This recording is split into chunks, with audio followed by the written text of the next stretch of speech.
Hi again, it's Alicia, and I am coming back with another Q&A session for events.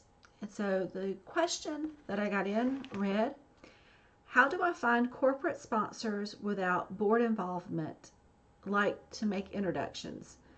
Our board is not particularly supportive or active. So um, the answer is, well, unfortunately, this is going to fall to you. Um, the best advice is to start looking to recruit better board members. Um, that's going to help you out tremendously. But I realize that that may be too late right now.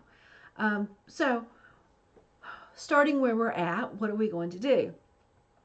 Um, First of all, I am assuming that you have already figured out who you want to attract as participants to your event. So you already know the age, gender, marital status, income, maybe where they work. You've already done that research. You already know the event and who it will attract, or who you want it to attract. And I'm assuming that you already have your sponsorship package done at this point. So after you've done those two things, it comes down to finding the corporations or the businesses that you are going to ask. So this is how you're going to make your list.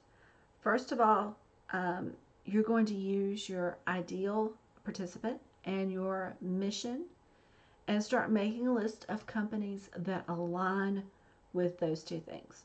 So what companies in your town align with your ideal participant and your mission? So an example, if you have a family event with small children and your mission is foster children, then potential companies that you're going to go to might be daycares or family entertainment centers, anything that would be family orientated, or maybe there's some business that you look into and you find that they have a heart for foster children. So you're going to do that kind of research. And when you do your research, you're going to look to see if there's any contact information. So, this is a Google search.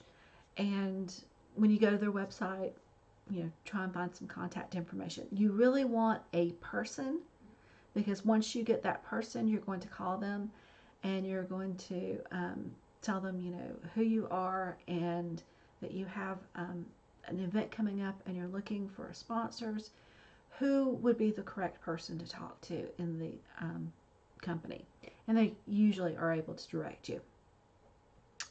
The next thing you're going to do, you're going to add to your list companies that would complement your work that aren't directly related.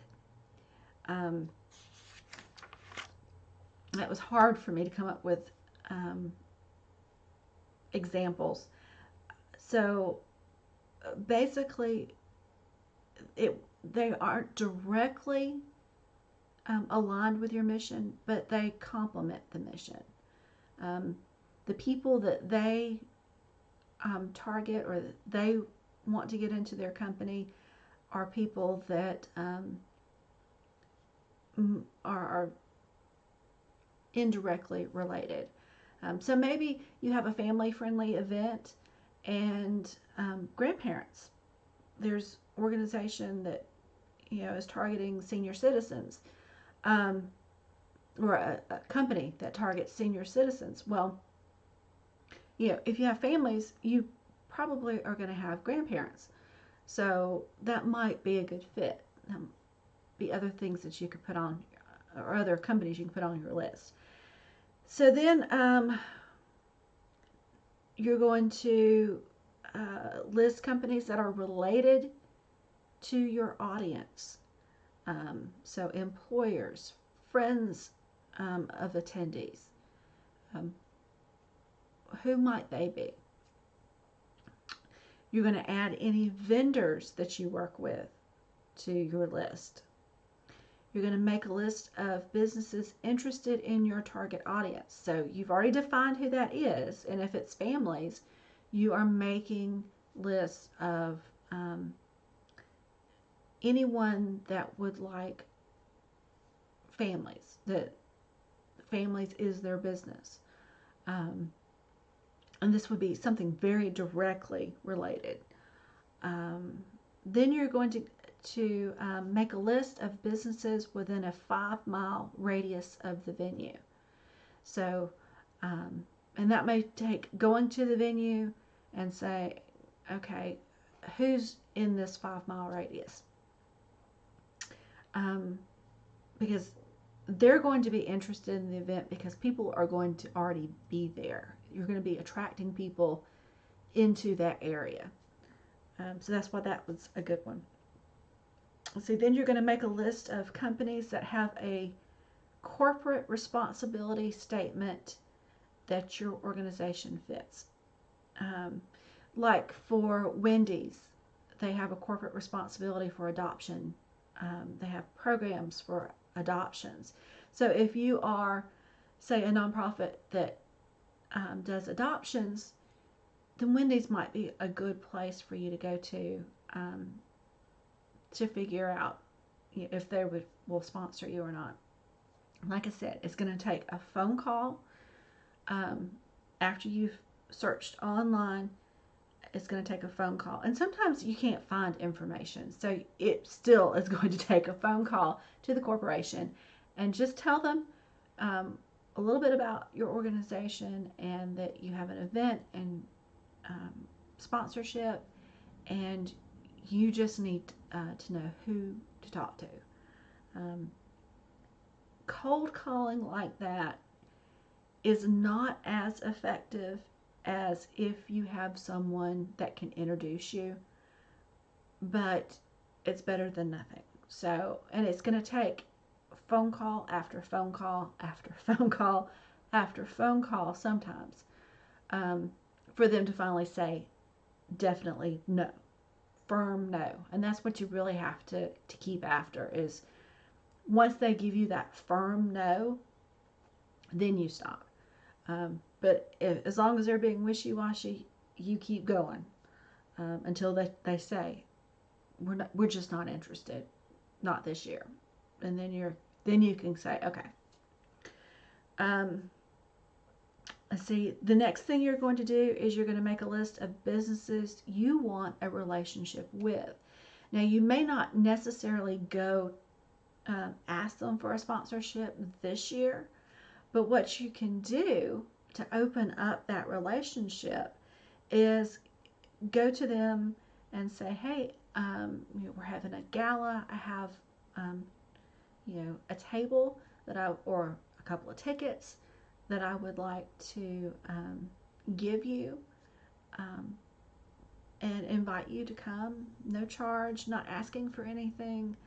I just would really like to start this relationship and let you see what we're about.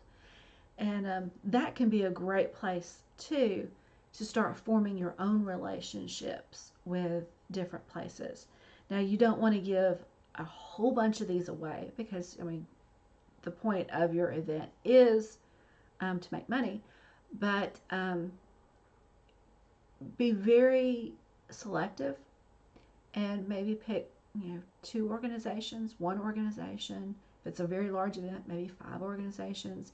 Just give them a couple of tickets, or reserve a whole table if it's a gala, and then just that one table is who you fill with tickets. But that is a really great way to start the relationship, to get the contacts.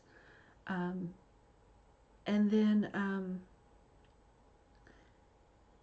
you're going to, go through that list again and make sure that you have all the businesses that you want to target in there.